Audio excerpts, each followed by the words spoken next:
কালৰ প্ৰভাৱ মে জীৱৰ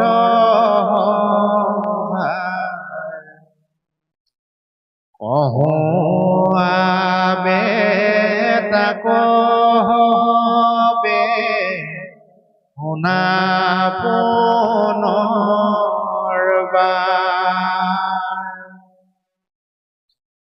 কালে ইটো লোক সমস্তকে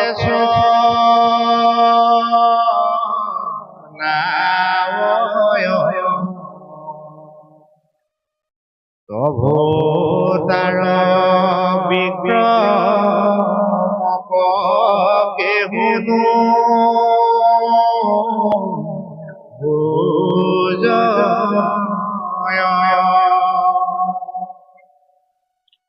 বায়ুৱে মেঘক যেন ভ্ৰমাৱে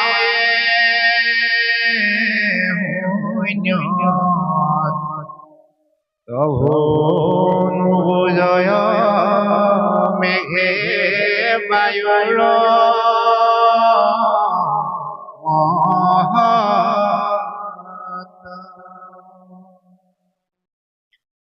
সুখ পাইব বুলি কৰয় প্ৰয়াস জীৱা অৰ্থে আৰ্যতাকো কালে কৰে না দেবেদাৰ অৰ্থে সুখ কৰে দিন ৰাতি কালৰ বিক্ৰমতাক বুজিবা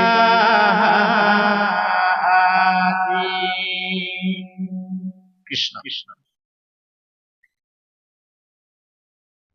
এই বিশ্বব্ৰহ্মাণ্ডত আমি সকলোৱে গৃহবাসী হৈছো, বিয়া বাৰু পাতিছো, আমাৰ ল'ৰা ছোৱালী নাতি নাতিনী ঘৰ সংসাৰত আমি প্ৰত্যেকেই আবদ্ধ একোজন জীৱ। আমি যেতিয়া ওচৰৰ ঘৰ এখনত ফুৰিবলৈ যাওঁ তেতিয়া আপুনি মন কৰিছেনে যে কাৰোবাৰ ঘৰত এখনতে ফুৰিবলৈ গলেও কিবা এটা ভাল লাগি আহে, প্ৰেৰণা এটা পোৱা যায়, উৎসাহ এটা পোৱা যায়। কিন্তু কাৰোবাৰ ঘৰত গৈ আপোনাক চাহ তামোল ভাত খুৱাই পঠিওৱাৰ পিছতো মানুহবোৰৰ প্ৰতি যেন কিবা এটা আপোনাৰ ভাল নালাগিল, এনেকুৱা এটা ভাৱ কেতিয়াবা হয়। আপুনি মন কৰিবচোন, মানে সকলোৰে ঘৰত সুখৰ যিটো ধাৰা, সেই ধাৰাটো বিৰাজমান নহয়। তেনেকুৱা এখন সুখৰ ঘৰৰ কথা ইয়াত বৰ্ণনা হৈছে, বৰ সুন্দৰ। সচৰাচৰ আমাৰ চহা জীৱনৰ ঘৰবিলাকত দেখিবলৈ পোৱা নাযায় যে মাকৰ লগত ল'ৰায়ে ঈশ্বৰৰ কথা পাতিছে। বৰ সুন্দৰ কথা। মাকে নিজৰ ল'ৰাটোক কৈছে যে বোপাই, এই বিশ্বব্ৰহ্মাণ্ডত পৰম ব্ৰহ্ম ভগৱন্তৰ বাদে স্ৰষ্টা দ্ৰষ্টা নিয়ন্তা কোনো নাই, গতিকে সেই জগতৰ ঈশ্বৰজনেই তুমি অৱতাৰ হৈ আমাৰ ঘৰত আবিৰ্ভাৱ হলা। গতিকে হে ঈশ্বৰ স্বৰূপ, মোৰ পুত্ৰ হলেও মোৰ সন্তান হলেও তোমাক মই সন্মান জনাইছো, শ্ৰদ্ধা কৰিছো, ভক্তি কৰিছো। বোপাই, তুমি ঈশ্বৰৰ অৱতাৰী পুৰুষ, তুমি মোক তোমাৰ গুণনামৰ কথা শুনোৱাই শুনোৱাই মোৰ জীৱনটো ধন্য কৰাচোন বোপাই। ল'ৰা এটাই যেনেকে মাকক কয়, মা তুমি সাধু কোৱা না, মই তোমাৰ কোলাত টোপনি নোযোৱালৈকে তুমি সাধু কৈ থাকিবা হা প্ৰতিশ্ৰুতি ল'ৰাটোৰ মৰমতে মাকে সাধু কৈ কৈ ল'ৰাটোক টোপনি নিওৱাৰ দৰে এগৰাকী ভক্তিমতী মাতৃৰ আহ্বান মৰ্মে পুত্ৰ কপিল প্ৰভুৱে মাতৃৰ আগত ঈশ্বৰৰ কথা বৰ্ণনা কৰিছে। সচৰাচৰ আমাৰ সমাজখনত সন্তানে যেনেকৈ মাতৃৰ কথাবোৰ শুনি আপ্লুত হয়, হেঁপাহ কৰে, আশা কৰে, তেনেকৈ মাতৃয়ে সন্তান কপিলৰ কথাবোৰ শুনি শুনি ইমানেই আকৃষ্ট হল লাগি ল'ৰাটো শুনিছে। আৰু কপিল প্ৰভুৱে গম পালে যে মায়ে মোৰ কথাবোৰত গুৰুত্ব দিছে, এই চেগতে মই মাক গুৰুত্বপূৰ্ণ কেইটামান কথা কব লাগিব। যে মা, তোমাক মই এতিয়া মায়াৰ কথা কম, মায়া কালৰ কথা কম। তেতিয়া মাকে উৎসৱ খাই উঠিছিল, বোপাইও ঈশ্বৰৰ কথা শুনিলে মানুহৰ জীৱন ধন্য হয়, কাল মায়াৰ কথা শুনিলে মানুহে মায়াৰ পাকত আবদ্ধ হয়। মোক নালাগে তুমি মায়াৰ কথা কবলৈ, মোক তুমি ঈশ্বৰৰ কথা কোৱা।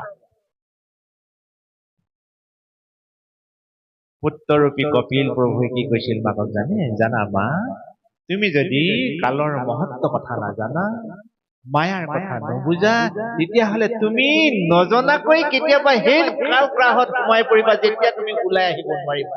গতিকে তুমি কালৰ কথা, মায়াৰ কথা জানিব লাগিব। তেতিয়া মাকে কলে, হ'ব বোপাই কোৱা, মই যদি একান্ত জানিবই লাগে তেতিয়াহলে তুমি মোক কোৱা। মাতৃৰ মৰম হনা চাৱনি সন্তানৰূপী কপিলে মাকক এটি উদাহৰণেৰে বুজাইছে। আকাশখনলৈ চোৱাচোন মা, এই আকাশত যে দেখিছা চপৰা চপৰ ডাৱৰবোৰ, এই ডাৱৰ বিলাক কেতিয়াবা একগোট হৈ থাকে আৰু নিমিষতে সি বহু দূৰলৈ সিঁচৰিত হৈ যায়। আকাশত থকা ডাৱৰ বিলাক কেতিয়াবা আমি থুপ খাই থকা দেখো, অকণমান সময়ৰ পিছতে ডাৱৰ খিনি তাতেই নাইকিয়া হৈ যায়। তুমি মন কৰিছানে মা? বোলে হয় বোপাই, মই চাইছো। ইয়াৰ কাৰণটো কোৱাচোন। বোলে তুমিয়ে কোৱা বোপাই। বোলে ডাৱৰ বিলাক যে একগোট হয়, থান-বান হয়, সিঁচৰিত হয়, ইয়াৰ মূল কাৰণটো হৈছে বায়ুমণ্ডলৰ চাপ। বায়ুমণ্ডলৰ প্ৰভাৱৰ বাবে ডাৱৰ বিলাক সিঁচৰিত হয়, একগোট হয়, থান-বান হয়, ইত্যাদি ইত্যাদি। তদ্ৰূপ আমাৰ বিশ্ব ব্ৰহ্মাণ্ডত জন্মসূত্ৰে আমি প্ৰত্যেকটো সন্তানেই, প্ৰত্যেকটো মানুহেই আমি পবিত্ৰ, নিৰ্মল, স্বচ্ছ আৰু নিকা আছিলো, নিকা। সময়ৰ লগে লগে, কালৰ প্ৰভাৱৰ লগে লগে আমি মায়াৰ পাশত আবদ্ধ হৈ আমি ভালটো বুলি জানিও সেই ভালৰ প্ৰতি আকৃষ্ট কমাই, বেয়া বুলি জানিও বেয়াৰ প্ৰতি আমি আকৃষ্ট বঢ়াই দিছো। এয়াই হৈছে মায়াৰ প্ৰভাৱ। গতিকে এই মায়াৰ প্ৰভাৱৰ যিটো উৎপত্তি, এই উৎপত্তি হৈছে প্ৰভু ভগৱন্তৰ পৰা। মায়াৰ সৃষ্টি কৰা গৰাকীজন হৈছে প্ৰভু ভগৱন্ত। কাল আৰু মায়াৰ অধিকাৰী, অধিকাৰী মানে কোন? কাল মায়াৰ অধিকাৰী হৈছে প্ৰভু ভগৱন্ত। সেইকাৰণে কাল মায়া অধিকাৰী প্ৰভু ভগৱন্তৰ কৃপা কৰোণা বাদে মা, আমি বিশ্ব ব্ৰহ্মাণ্ডত জীৱশ্ৰেষ্ঠ মানুহ হব নোৱাৰো। তেতিয়াহলে কি কৰিব লাগিব উপায়?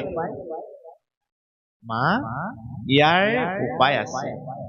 ইয়াৰ উপায় হৈছে আমাৰ এই কাইটো, আমাৰ যি বচন বাক্য, আমাৰ যি মন, কায় বাক্য মন এক কৰি অনাদি অনন্ত পৰম ব্ৰহ্ম ভগৱন্তক ভজিব লাগিব।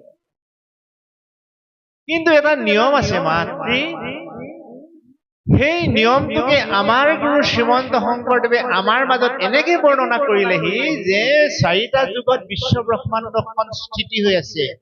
সত্য যুগ, ত্ৰেতা যুগ, দ্বাপৰ যুগ আৰু কলি যুগ। আমি যেনেকে শৈশৱৰ খেলি অহা খেলবোৰ এতিয়া খেলি সোৱাদ পাওঁ জানো বা আপুনি মই এতিয়া মাৰ্বল খেলি ভাল পামনে আপুনি মই নৈ কিনাৰত গৈ সেই কাবাডী খেলাবোৰ খেলি ভাল পামনে আমি নেপাওঁ এতিয়া সময়ৰ লগে লগে সময়ৰ খেল যেনেকে মানুহে পাহৰি যায় এতিয়া চুগাৰ থকা মানুহ এজনক যদি আপুনি ৰসগোল্লা খাবলৈ দিয়ে তেওঁ পাৰিব নোৱাৰে ইত্যাদি ইত্যাদি কথা আছে সময়ৰ কাম সময়ত কৰিব লাগিব সত্য ত্ৰেতা দ্বাপৰ কলি এই চাৰিটা যুগত বিশ্ব ব্ৰহ্মাণ্ডৰ জীৱসকলৰ কল্যাণৰ অৰ্থে পৰম ব্ৰহ্ম ভগৱন্তই বিধি বিধান প্ৰস্তুত কৰি দিছিলে সেই কথাখিনিকে গুৰুজনাই আমাক প্ৰচাৰ কৰিছিলে যে সত্য যুগে ধ্যান ত্ৰেতা যুগে যজ্ঞ দ্বাপৰ যুগ পূজা কলিত হৰিৰ কীৰ্তন বিনাই আৱৰ নাহি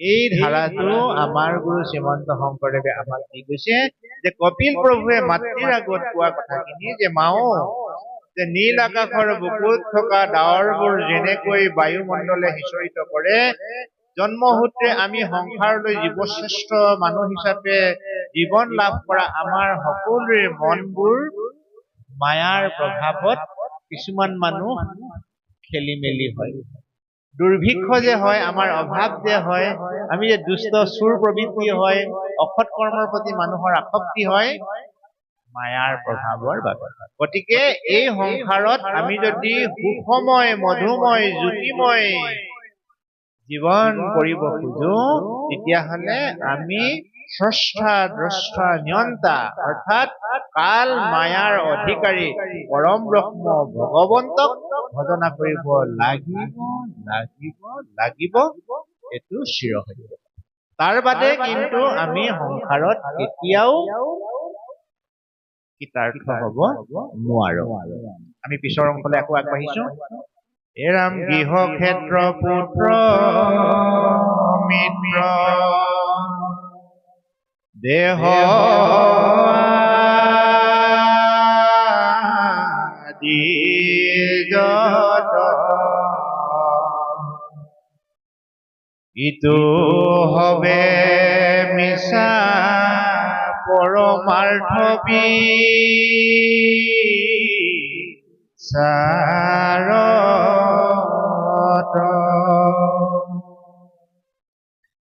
মোহত দুৰ্মতি হবে সত্যমানে মনে তাহাৰ বিনাশে শুভ পাৱেহি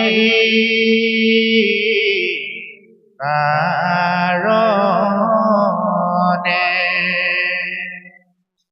সেইকাৰণে আমি এখন ধুনীয়া পৃথিৱীত জীৱশ্ৰেষ্ঠ মানুহ হিচাপে জীয়াই থাকিবলৈ হলে আমাৰ মা দেউতা গাত ভুল নাই আমাক শুদ্ধিকৰণ কৰোৱাই দিয়া দিনাখনৰ পৰাই আমাক ঈশ্বৰমুখী কৰিলে আমাৰ বিদ্যালয়ৰ শিক্ষাগুৰুসকলৰ গাত দুখ নাই আমি যেতিয়া পঢ়িবলৈ গৈছিলো তেতিয়া আমাক শিক্ষাগুৰুসকলে আক্ষৰিক পাঠদান দিয়াৰ আগত ঈশ্বৰৰ ওচৰত এটি প্ৰাৰ্থনা গোৱাই প্ৰাৰ্থনাৰ অন্তত সংস্কৃতৰ এটি শ্লোক আমি আওৰাইছিলো সকলোৰে মনত আছে এবাৰ গাওঁ দিয়ক আজি সেই শৈশৱত গাই অহা সেই প্ৰাৰ্থনাৰ মহামন্ত্ৰভাগ ওম অসতু মা সৎগময় তমসু মা জ্যোতিৰ্গময় মৃত্যুমা অমৃতং গময় ওম শান্তি শান্তি শান্তি শান্তি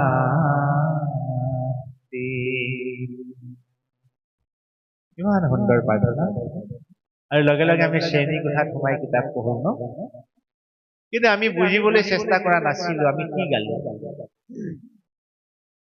দেৱভাষাত লিপিবদ্ধ থকা এই শব্দৰ আমাৰ গুৰুজনাই এনেকৈ ভাঙনি কৰিছে, উ শব্দটোৰ ওপৰত যেতিয়া চন্দ্ৰবিন্দু দিয়া হয় তেতিয়াহ'লে উ বুজায়। উ মানে স্ৰষ্টা দ্ৰষ্টা নিয়ন্তা গৰাকীজন। ব্ৰহ্মা বিষ্ণু মহেশ্বৰে যাক আৰাধনা কৰে, অনাদি অনন্ত শ্ৰীহৰি নাৰায়ণক ও শব্দটোৰে বিভূষিত কৰা হয়। ও সদুমা সদগময়, মানে হে প্ৰভু তুমি মোক অসৎ পথৰ পৰা সৎ পথলৈ নিয়া। কিমান সুন্দৰ ভাঙনি। তমসোমা জ্যোতিগময়, প্ৰভু তুমি মোক আন্ধাৰৰ পৰা পোহৰলৈ নিয়া। মৃত্যুমা অমৃতংগময়, যি ঠাইত থাকিলে জীৱৰ মৃত্যু হয় পতন হয়, সেই ঠাইৰ পৰা তুমি মোক উদ্ধাৰ কৰা। তুমি মোক অমিত ঠাইলৈ লৈ আনা, য'ত থাকিলে মই বিৰাজমান হ'ব পাৰোঁ। শান্তি শান্তি শান্তি, য'ত মোৰ আত্মাই চিৰ শান্তি শান্তি শান্তি লাভ কৰে। তেনেকৈ ঈশ্বৰক প্ৰাৰ্থনা কৰা আমি প্ৰত্যেকজন মানুহেই নহয়নে? কিন্তু আমি এতিয়া যেতিয়া গৃহ সংসাৰ পাতিলো, আমাৰ সতি সন্ততি হল, এতিয়া আমাৰ ঘৰখনত পুৱা গধূলি ঈশ্বৰৰ অনুশীলন চলেনে? এইটো প্ৰশ্ন ৰাজহুৱাকে কোৱা কথা নহয়, মই নিজেই নিজক কোৱা কথা। আমি প্ৰত্যেকেই নিজেই নিজক এটা প্ৰশ্ন কৰো আহক। যিজন আৰাধ্য দেৱতা প্ৰভু ভগৱন্তক মোৰ মা দেউতাই মোৰ জন্মসূত্ৰে ঈশ্বৰৰ ওচৰত চিনাকি কৰাই দিছিল, মোৰ শিক্ষাগুৰুসকলৰে মোৰ শৈক্ষিক জ্ঞানৰ সময়ত এই অমৃত কথাৰে তেওঁক আৰাধনা কৰোৱাইছিল, কিন্তু সেই অমৃত ধাৰাৰে মই ঘৰ সংসাৰ পোহপাল দিছোনে?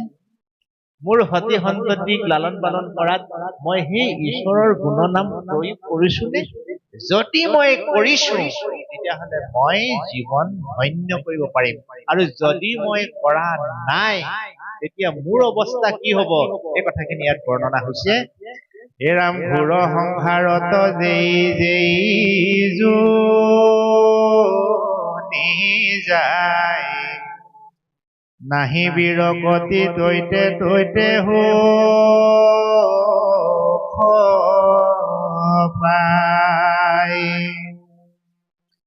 নাৰকী হৰিৰ পাই বিষ্ঠামূত্ৰ খাই, তভুদাৰ দেহ এৰি বাক ইচ্ছা নাই। বিষ্ণুৰ মায়ায়ে আতি কৰিছে মোহিত, তাতে আৰু আনন্দ লভয় ব্ৰতিনি।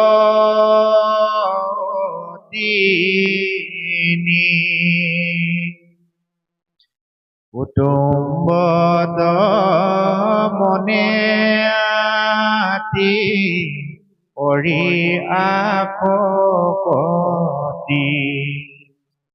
বৃদ্ধ সেৱাহীন ভৈল ইহব দুৰ্মতি। সাধু সংগে মূৰ পাৱে নকৰে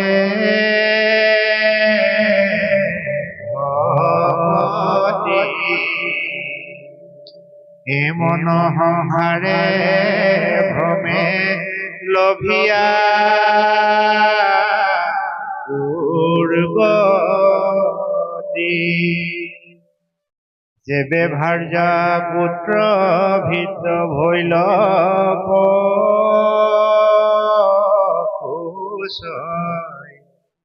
কৃত কৃত ভৈলো বুলি পাছে মান, তেবে তাৰা হবৰ পুখন্ত চিন্তা জৰে, নাহি কিছু সুখ সৰ্ব সংগদা অপৰে। কিয়নো বেশ্যা নাৰীৰ শৃংগাৰৰ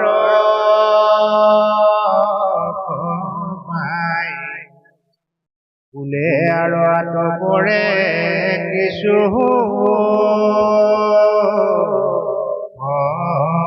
নাই। কৃষ্ণ। যদি আমি গৃহস্থী সংসাৰৰ মেৰ পেকত সোমাই প্ৰভু ভগৱন্তক আৰাধনা প্ৰাৰ্থনা ভক্তি নকৰাকে সংসাৰখন আমি বিস্তাৰ কৰিছো, বহল কৰিছো, তেতিয়া আমাৰ কি হব? এই কাল আৰু মায়াই আমাক লগ নেৰা হব। কালেতো আমাক কাকো লগ নেৰে। সবাকো বধিব বৌদ্ধ গণ যত আছে, কলিৰ শেষত সত্য প্ৰৱৰ্তাই বাপ আছে। কাল মানে কি? সময়। দিন হাজিৰা কৰাৰ পৰা ৰজা মহাৰজালৈকে, সাধু সন্তৰ পৰা সন্যাসীলৈকে প্ৰত্যেকেই জন্ম মৃত্যু আছে। গতিকে কালৰ পৰা কোনেও বাচিব নোৱাৰে। যেনেকে কালৰ পৰা কোনেও বাচিব নোৱাৰে, মায়াৰ পৰাও সংসাৰৰ জীৱ কোনেও বাচিব নোৱাৰে।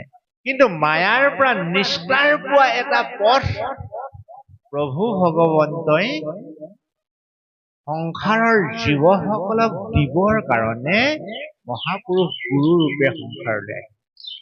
উদাহৰণস্বৰূপে এখন ভোজনালয়ত মূল প্ৰৱেশদ্বাৰ এখনেই থাকে, কিন্তু বিশেষ বিশেষ মানুহকেইজনৰ কাৰণে আন এখন প্ৰৱেশদ্বাৰো থাকে, যিখন প্ৰৱেশদ্বাৰেৰে সোমাই আহি তেওঁলোকে ঠেলা হেঁচা নকৰাকৈ ভোজন গ্ৰহণ কৰি পুনৰ ওলাই যাব পাৰে, কাৰণ সেইকেইজনে বিশেষ কাম আছে বা দায়িত্ব আছে। তদ্ৰূপ এই বিশেষ দৰ্জাখনৰ নামেই হৈছে ভক্তিৰ দৰ্জা।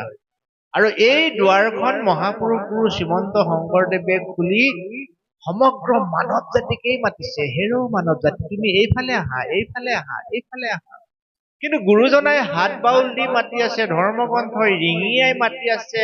তেনেস্থলত আপুনি মই প্ৰভু ভগৱন্ত গুণনামত অৰ্পণ নকৰি সংসাৰ সৃষ্টিৰ মাজত ইমানেই মজি গৈছো যে নকৰিব লগা কামটোতে আমি আনন্দ পাইছো।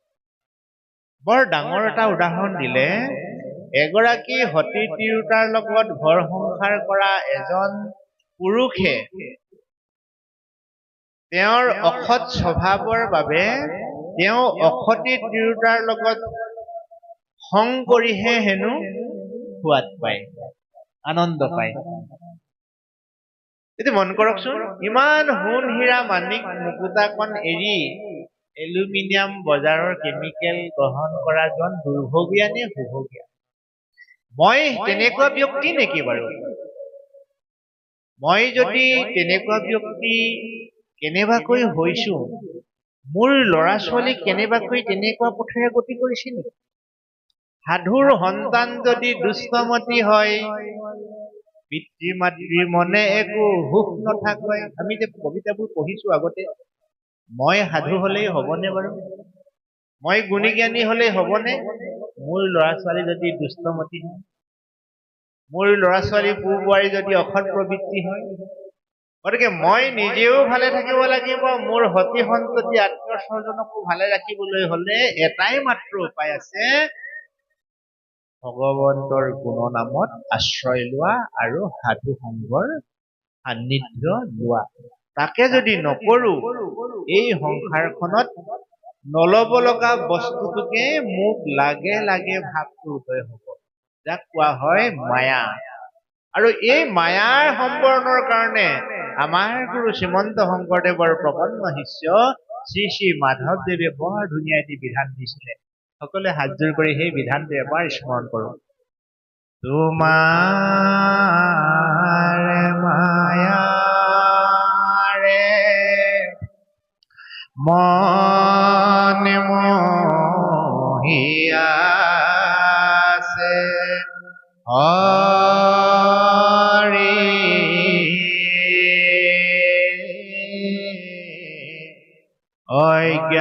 অজ্ঞান আন্ধাৰে বৰিয়া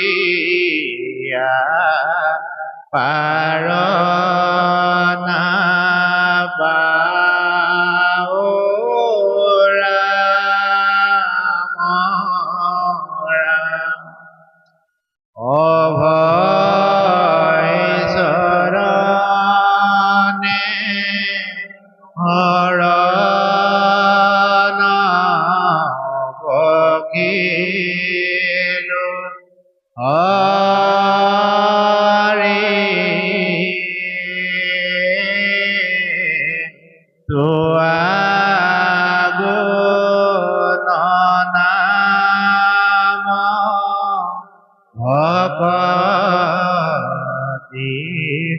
प्रदीप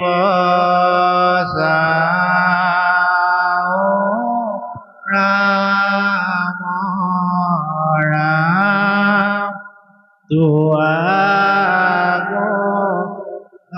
नाम भगवती प्रदीप राम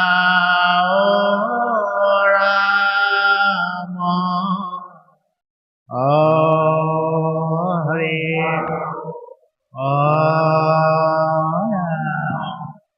কৃষ্ণ কৃষ্ণ কিবা কাৰণত যদি ভগৱন্তৰ মায়াৰ পৰা আমি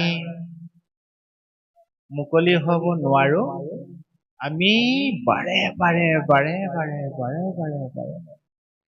জনিজাত হৈ সংসাৰলৈ আহিয়ে থাকিব লাগিব আৰু কিবা কাৰণত ভগৱন্তক যদি আমি প্ৰসন্ন কৰিব পাৰো আমি লগে লগে উত্তম জাতিলৈ উত্তীৰ্ণ হ'ম ভগৱন্তত বিলীন হ'ম সেইকাৰণে মায়া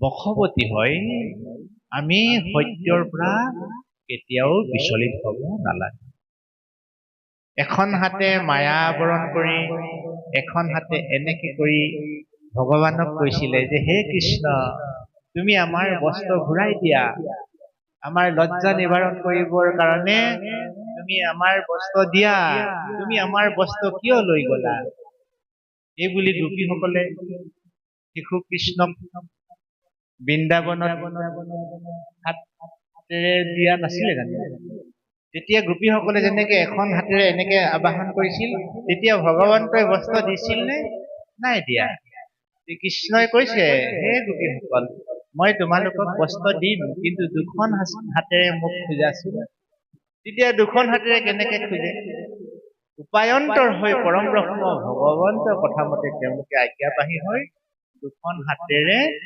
ভগৱন্তক আৰাধনা অৰ্থাৎ এই সংসাৰৰ আমাৰ মাজতহে মায়া প্ৰভু ভগৱন্তে আমাৰ সব দেখি আছে নেদেখা কিবা আছে গতিকে হাত দুখনে ভগৱন্তক যেতিয়া গীতাঞ্জলি কৰিলে তেতিয়া ভগৱন্তই তেওঁলোকৰ বস্ত্ৰ ঘূৰাই দিছে হাত দুখন এনেকে কৰিছিলে চবেই এবাৰ কৰক বাৰু ইয়াত কথা আছে মই কিয় কৰিবলৈ কৈছো কব দুইখন হাত কেমেৰাটো এবাৰ ঘূৰাই দিয়কচোন ধুনীয়াকে কেমেৰা ফটোখন লৈ লওক আমাৰ সন্মানীয় ইউটিউবাৰ সকলে গোটেই বিশ্ব জগতক দেখুৱাব লাগিব আমাৰ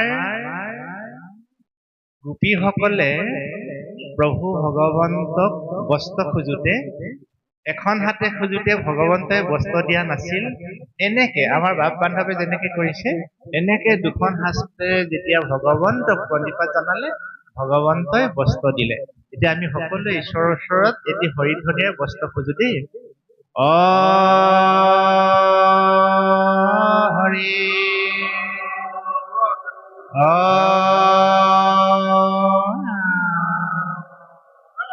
কৃষ্ণ কৃষ্ণ কৈছে এতিয়া কিয় আমি এই বস্ত্ৰ প্ৰসংগটো মাজলৈ আনিলো গম পালেনে দুঘণ্টা বেছি হ'ল আপোনাহঁতে একে ঠাইতে ৰৈ থাকে আমাৰ শৰীৰটো তেজমহেৰে গঢ়া ইয়াৰ সৰু সৰু হীৰা উপহীৰাৰে গঠিত স্নায়ুকোষ বিলাক যদি একে থাকে বহি থাকে আমাৰ হতাশ এলাহ ভাগৰ লাগে গতিকে আমি হাত দুখন এনেকে কৰি যেতিয়া ব্যায়াম কৰি ললো আমাৰ পুনৰ শক্তি আহি গ'ল এনাৰ্জি বুলি কোৱা যায় তাক গতিকে আমি আকৌ উদ্যমেৰে ঈশ্বৰৰ কথা শুনিবলৈ সাহস পালো নহয়নে গতিকে আহক আমি আকৌ এবাৰ ঈশ্বৰৰ কথা শুনো হে ৰাম সোৱাল পুতৰ শুনি মধুৰ বচন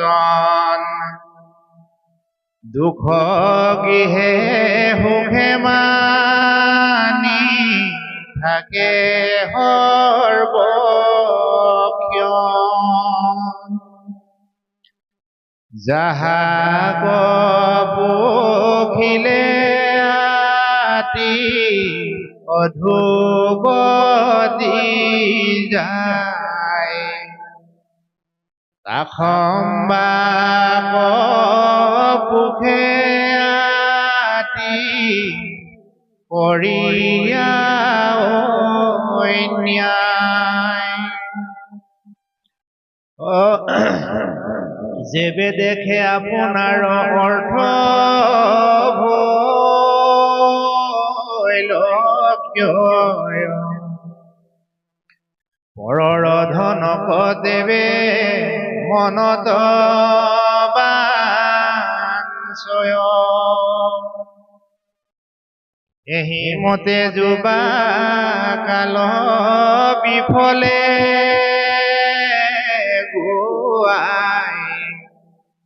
পাছে আহি তাক বৃদ্ধ পালে লাগ পায় কুটুম্ব পুখিবা নাহিকে হকতি নিঃশ্বাসকাৰিয়া বৰি থাকয় দুৰ্মতি ভাৰ্যা পুত্ৰে পূৰ্ব বদে নকৰে আদৰ অল্প বচনত তাক কৰে উত্তৰ নপাহ পুখিবে বুঢ়া খাইবে মাত্ৰ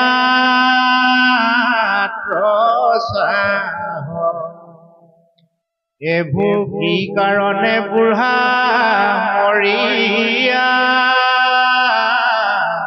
নজাহ এহি মতে খৰ্ব বাণী বুলিয়া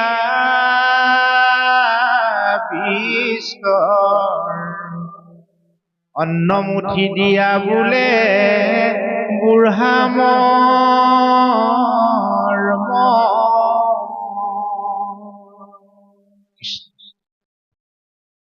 বুকুখন কঁপি যাব বা এই কথাবোৰ যেতিয়া উপলব্ধি কৰা যায় ন সমাজত হৈ থকা ঘটনা আমি যদি জীৱন যৌৱনৰ আৰম্ভণিতে প্ৰভু ভগৱন্তক ভজনা নকৰাকৈ সতি সন্ততি জন্ম দিছো ঘৰ দুৱাৰ সাজিছো ধন দৌলত বনাইছো মান সন্মান যশস্যা আদি অৰ্জন কৰিছো সকলোবিলাক বোলে অসাৰ যেতিয়া সময় আহিব আপুনি এখন ঘৰৰ মালিক হৈ সেইখন ঘৰৰ আপুনি কাম কৰা মানুহৰ দৰে হ'ব সেইখন ঘৰৰ আপুনি আলহীৰ দৰে হৈ পৰিব যদিহে আপুনি সেই ঘৰখন প্ৰতিষ্ঠা কৰোঁতে ঈশ্বৰক অৰ্পণ কৰি পেলাই কৰা নাই নিজৰ সতি সন্ততিয়ে আপোনাক অন্ন খাবলৈ দিব কিন্তু খাবলৈ দিওঁতে আপোনাক ঠেকেচ ঠেকেচ কৰিব সৰু সৰু কথাতেই আপোনাক দায় ধৰিব আপুনি বাৰে বাৰে মাতিলেও খুব উপায় মোৰ ঠাণ্ডা লাগিছে শুন তই আছ যদি ফেনখন অফ কৰি দেচোন মোৰ গাটো আজি ভাল লগা নাই কিন্তু সেই ল'ৰাটোৱে শুনিও নুশুনা ভাৱত থাকিব মাজনীও মোৰ বৰ ভোক লাগিছে পাৰ যদি কিবা এটা বেছি কিন্তু হে বুঢ়া হে বুঢ়ী অকণমান আগতে ভাতকেইটা খাইছিলেহে এতিয়া আকৌ ভোক লাগিলে মই নোৱাৰো দেই ল'ৰা চাব লাগে কাম কৰিব লাগে এই বুলি আপোনাক ঢেকাহি মাৰিব আপোনাৰ কথাত অনুত্তৰ দিব বোলে অল্প বচনতে তাকো কৰে অনুত্তৰ এইবিলাক হৈ থকা ঘটনা নহয় জানো আই ইয়াৰ পৰা নিৰ্মূল আমি কৰিবই লাগিব ইয়াৰ পৰা নিৰ্মূল কৰিবলৈ হলে গুৰু ধৰ্ম আমি গ্ৰহণ কৰিব লাগিব যদি আমি গুৰু ধৰ্ম নকৰো তেতিয়াহলে আমাৰ সন্তানে আমাক আলহীৰ দৰে ব্যৱহাৰ কৰিব, কাম কৰা মানুহৰ দৰে ব্যৱহাৰ কৰিব। শেষত নিজৰ ঘৰখনৰ পৰা যেতিয়া মৰম স্নেহ আদৰ নেপায়, এই বিশ্ব ব্ৰহ্মাণ্ডত মানুহে আহাৰ খোৱা সন্তুষ্ট আৰু মনৰ সন্তুষ্টৰ মাজত পাৰ্থক্য আছে। আহাৰ খাই সন্তুষ্ট যিটো পাব আৰু মনৰ সন্তুষ্টটোৰ মাজত আকাশ পাতাল পাৰ্থক্য। জীয়েকৰ ঘৰলৈ গৈ ঘৰখনৰ বুঢ়ী মাকজনী ঘৰলৈ নহাত দেউতাকে মানুহজনলৈ খবৰ পঠাব যে তুমি ছোৱালীজনীলৈ ঘৰলৈ গৈ ইমান দিন হ'ল ঘৰলৈ অহা নাই। বয়সত বৃদ্ধ হলেও মানুহজনীক এৰিব নোৱাৰে, আইগৰাকী বৃদ্ধা হলেও মানুহজনক এৰিব নোৱাৰে। তুমি ইমান দিন হ'ল কিয় ঘৰলৈ অহা নাই? মাকে কব যে মোৰচোন আজিকালি ঘৰত থাকি ভাল নালাগে, ল'ৰা ছোৱালী কেইটা আচৰণত মোৰচোন মনটো আজিকালি উচুপি উঠেও। আজিকালি সি মোক সৰু সৰু কথাতে ধৰে, সৰু সৰু কথাতে মোক খং কৰে। মই এবাৰ মোৰ ল'ৰাটো কিমান সপোন লৈ ডাঙৰ কৰিছিলো, কিন্তু তাৰ আচৰণে আজি মোক কন্দুৱাই। গতিকে মই আৰু দুদিনমান ছোৱালীজনী ঘৰত থাকো, আপুনি যেনে তেনে থাককচোন। কম দুখৰ কথা নাই।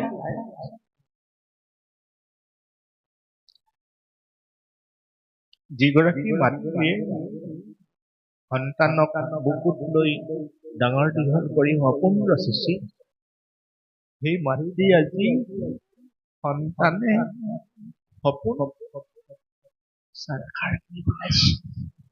কিয়? এই সন্তানজন আজি বিপথগামী পথেৰে গতি কৰাৰ কাৰণে।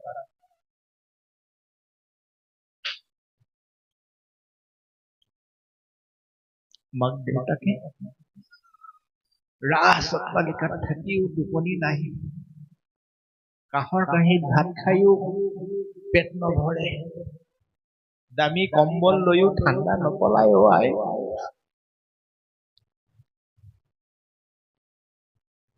মনটো দুখেৰে কৈছো।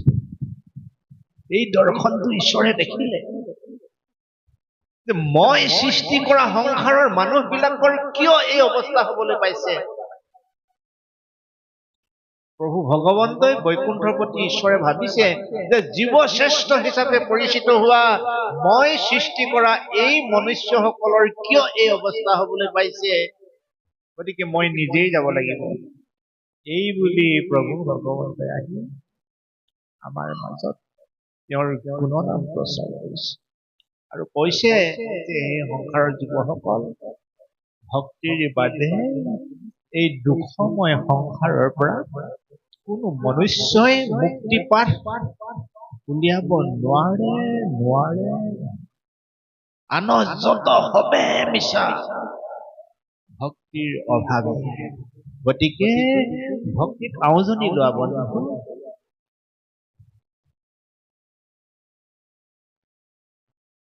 ভক্তিত যদি আওজনি আমি লওঁ, আমি সুন্দৰ ঘৰৰ গৰাকী হ'ম, সুন্দৰ মনৰ গৰাকী হ'ম, সুন্দৰ জীৱনৰ গৰাকী হ'ব পাৰিম। আৰু আজিৰ সমাজখনত আমাৰ সতি সন্ততিয়ে যে আমাক নমনা হ'ল, তাৰ বাবে দুখী কিন্তু আমি অভিভাৱকসকল। সৃষ্টিৰ মাহাত্মা আমি বুজি নোপোৱাকৈ আমি সৃষ্টিৰ জগতখনত পদাৰ্পণ।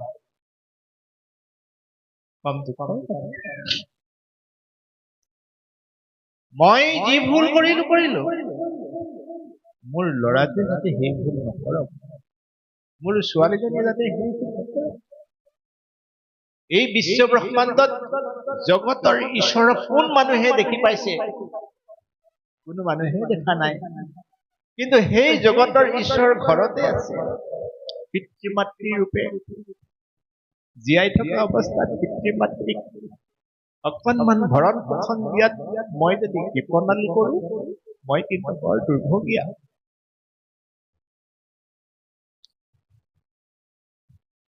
গুৰু ৰূপ হৰি পদ সেৱা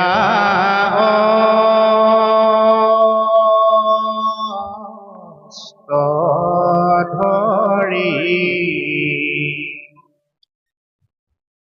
সাৱধান হৈয়া আছে দিওগম নবৈৰী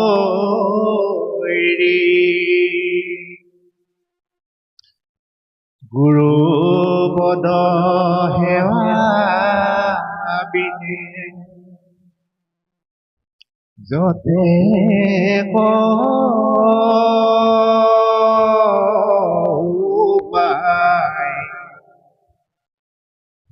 দুৰ্জয় মন আউৰ জিনন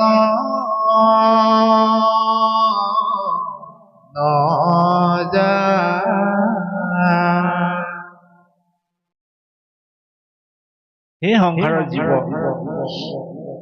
তুমি যদি জীৱনটো সুখময় মধুময় জ্যোতিময় কৰিম বুলি ভাবিছা তোমাৰ কাৰণে দুপাত অস্ত্ৰই যথেষ্ট তুমি ৰণাঙ্গস্থলীত এজন বীৰ যোদ্ধা হিচাপে নিজক পৰিচয় দিব পাৰিবা দুপাত অস্ত্ৰ প্ৰথম পাত অস্ত্ৰ হৈছে গুৰুৰ ৰূপ চিন্তন কৰা দ্বিতীয় পাত অস্ত্ৰ হৈছে হৰিৰ পদ চিন্তন কৰা আমি এই দুপাত অস্ত্ৰ বিশ্লেষণ কৰি অনুষ্ঠান সামৰিম আমি শিশুৰ পৰা বৃদ্ধলৈকে সবেই আমি মা দেউতাৰ সন্তান নহয়নে আমাৰ মৰমৰ মাজনীৰ যিখন মুখ দেউতাৰ মুখখন আমি এবাৰ মনত পেলাম দিয়ক আমি আজি ভাগ্যৱান গোসাঁই ঘৰত থাকি ভকতৰ সংগত গুৰুক স্মৰণ কৰাটো ভাগৱতে কৈছে বিশ্ব ব্ৰহ্মাণ্ডৰ আটাইতকৈ ভাল আমি সেই ভাল কামটো কৰোঁ সকলোৱে হাত জোৰ কৰি নিজৰ নিজৰ মা দেউতাক স্মৰণ কৰক নিজৰ নিজৰ মা দেউতাক এদিন আমি যেতিয়া সৰু হৈ আছিলো আমাক কোলাত লৈ আমাৰ মায়ে সপোন ৰচিছিল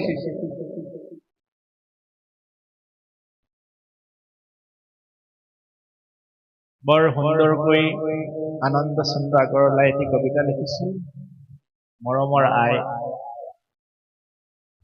কোনে মোক তুলি তালি কৰিলে ডাঙৰ মৌহনা মিঠা মাতে পাহৰি ভাগৰ কৰিছিল স্নেহ দুগালত চুমা খাই তেওঁ মোৰ পূজনীয়া মৰমৰ আই এনেহেন সুন্দৰ আমাৰ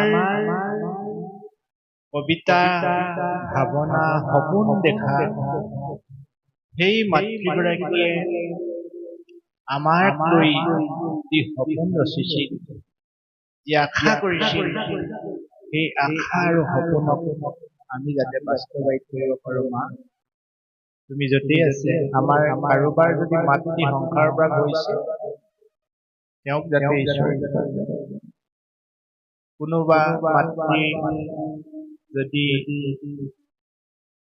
সংসাৰত এৰি যাব লগা হ'ল সেই মাতৃগৰাকীও আজি ধন্য কাৰণ তেওঁ হৈ সন্তানে ঈশ্বৰক প্ৰাৰ্থনা আৰু যিসকল মাতৃ পিতৃ আমাৰ মাজত আছে ভাল পাওঁ দেউতাৰ স্নেহনা মুখ মোৰ বাবে তেওঁ হয়ে কিমান যে দুখ নিজৰ দুখকো দুখ নুবুলি নিজৰ কষ্টকো কষ্ট নুবুলি নেখাই নিপিন্ধিও সন্তানক ভৰণ পোষণ দিয়া সেইজন পিতৃ সেইগৰাকীৰ মাতৃৰ মই যদি জীৱনত কেতিয়াবা অবাধ্য হৈছিলোঁ মই যদি মোৰ মা দেউতাৰ ওচৰত জ্ঞাতে বা অজ্ঞাতে কেতিয়াবা দুখ আচৰণ কৰিছিলোঁ তেতিয়াহ'লে মই সফলতাৰ শিখৰত উপনীত হ'ব নোৱাৰিম ভকতক সাক্ষী কৰি ভগৱন্তৰ চৰণত ভক্তিৰে সেৱা জনাইছো। হে প্ৰভু,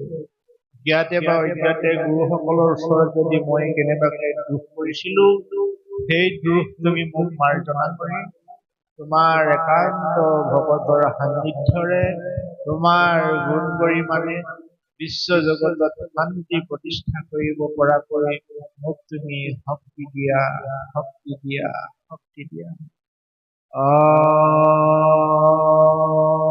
হৰি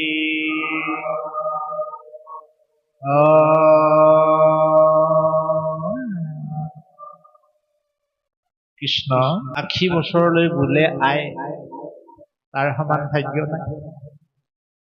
মোৰ বয়স ৮০ বছৰ হ'ব লাগিব। তেতিয়া মোৰ মা দেউতাৰ বয়স কিমান হ'ব? ৮০ যোগ ২০ মানে ২৭ বৰগা বুলি কয়। যিসকলৰ পিতৃ মাতৃ ওলামতে মা মই আহিলো দেই, যিজন ল'ৰাই মাত এষাৰ লগাই কৰ্মস্থলীলৈ মাকক মাত এষাৰ দিছে, সন্ধিয়া আহি পোৱাৰ লগে লগে দেউতাকৰ খবৰ লৈছে, সেই সন্তানটো ভাগ্যৱান।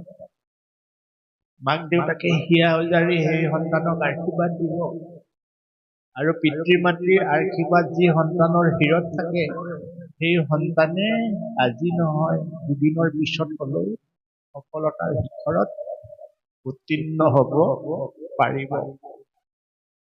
পিতৃ মাতৃৰ আশীৰ্বাদতকৈ এই বিশ্ব ব্ৰহ্মাণ্ডত ডাঙৰ আশীৰ্বাদ নাই। গতিকে আমি কেতিয়াও নিজৰ পিতৃ মাতৃ কণাই হওক পূজাই হওক উপাৰ্জন কৰিব পাৰক নোৱাৰক কথা নাই, ওলাওঁতে সোমাওঁতে তেওঁলোকক অকণমান শুশ্ৰূষা এষাৰ মাত তেওঁলোকক যদি আমি দিওঁ, তেওঁলোকৰ বাবে সেইখিনিয়ে যথেষ্ট। কোনো সন্তানৰ পৰা পিতৃ মাতৃয়ে অজস্ৰ সম্পত্তি, গাড়ী ঘোঁৰা ইত্যাদি নিবিচাৰে, বিচাৰে মাত্ৰ অকণমান সহানুভূতি আৰু অকণমান শুশ্ৰূষা। গতিকে আমি যদি পিতৃ মাতৃক সেইখিনি দিওঁ, আমি যেতিয়া বৃদ্ধ হওঁ আমাকো আমাৰ সতি সন্ততিয়ে সেইখিনি দিব। আৰু দ্বিতীয়টি অস্ত্ৰ হৈছে হৰিৰ পদ চিন্তন কৰা। পিতৃ মাতৃ যেনেকে আমাৰ পূজনীয়, পৰম ব্ৰহ্ম ভগৱন্ত আমাৰ পূজনীয়।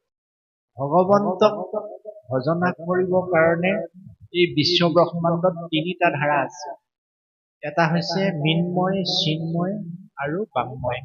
মৃন্ময় মানে মাটিৰ মূৰ্তি, যিবিলাক প্ৰতিমা কৰি বজোৱা যায়।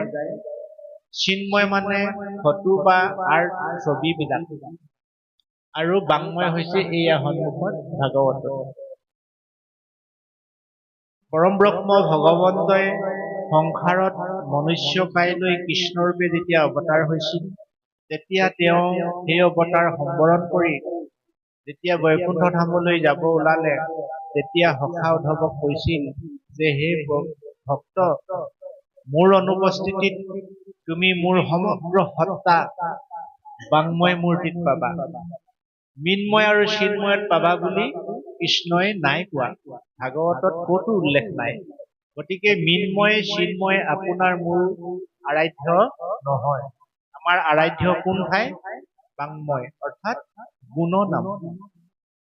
গুণনাম সদৃশ শ্ৰীমদ ভাগৱত শাস্ত্ৰৰ অমৃত কথাক অকণমানি গুণমালা আকাৰেৰে প্ৰস্তুত কৰিছিলে কোনে?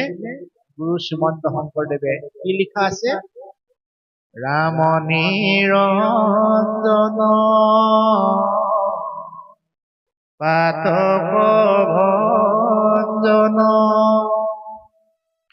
ৰাম নিৰঞ্জন পাতক ভঞ্জন, দৈত্য অন্ধকাৰী গোবৰ্ধন ধাৰী, দমিলা খালি তুমি মোৰা। প্ৰভু ভগৱন্তৰ যি গুণ লীলা, ইমান শ্ৰুতি মধুৰকৈ উপস্থাপন কৰি ৰূপায়ণ কৰা এই বাংময় মূৰ্তি ভাগৱত শাস্ত্ৰতে প্ৰভু ভগৱন্তৰ সমগ্ৰ শক্তি নিহিত হৈ আছে বুলি প্ৰভু ভগৱন্তই নিজ মুখে উদ্ধৱ কোৱাৰ চলেৰে সেই বাৰ্তাটো আমালৈ প্ৰেৰণ কৰিছে। সেইকাৰণে ভাগৱতলৈ মানুহে সেৱা কৰে, ভাগৱত পাঠ কৰে, ভাগৱত কীৰ্তন কৰে, ভাগৱত শ্ৰৱণ কৰে। আৰু প্ৰভু ভগৱন্তৰ কৃপা কৰুণা লাভ কৰিবলৈ হলে ভাগৱতৰ বাদে আমি এই চিন্ময় আৰু মৃন্ময়ত কদাপি ঈশ্বৰ কৰুণা প্ৰাপ্তি নহওঁ। এয়া গুৰুজনাৰ এক নিদৰ্শন। গতিকে এই প্ৰভু ভগৱন্তক পদ স্মৰণ কৰাটো, আমি মায়াৰ সংসাৰত আবদ্ধ থকা মানুহবিলাকৰ কাৰণে যদিও বা দুৰ্লভ, গুৰুজনাই কিন্তু সুলভ কৰি দিছে। ঈশ্বৰ প্ৰাপ্তিৰ কাৰণে সত্য যুগত ধ্যান, ত্ৰেতা যুগত যজ্ঞ, দ্বাপৰ যুগত পূজা কৰিব লগা হৈছিল। কিন্তু কলি যুগত সেইবিলাক সকলো বাদ দি পেলাই তুমি যি কৰ্ম কৰিছা তাৰ পৰাই ঈশ্বৰক তুমি আবাহন কৰা, ঈশ্বৰ প্ৰসন্ন হব বুলি কৈছে। কৰ্মব্যস্ততাৰ মাজত তুমি খেতি কৰিছা, খেতি কৰি থাকোতে তুমি গুৰু স্মৰণ কৰা, ঈশ্বৰ স্মৰণ কৰা, ভকত স্মৰণ কৰা, তুমি প্ৰভু ভগৱন্ত তাতে প্ৰসন্ন। তুমি কৰবালৈ যাবলৈ ওলাইছা, নামঘৰত সোমাবলৈ সময় নহল, তুমি যাওঁতে ঈশ্বৰক মনস্পতত আবাহন কৰি গুচি যোৱা। তুমি খাবলৈ লৈছা, প্ৰভু ভগৱন্তৰ এই অন্নমুঠি ধুনীয়াকে ঈশ্বৰৰ নামত অৰ্পণ কৰি ঈশ্বৰক আহাৰ তুমি খোৱা। তুমি কাপোৰ এখন পিন্ধিবলৈ লৈছা, ঈশ্বৰৰ নামত অৰ্পণ কৰি সেই কাপোৰখন তুমি পিন্ধা। তুমি কিবা এটা পৰীক্ষা দিবলৈ লৈছা, ঈশ্বৰক স্মৰণ কৰি।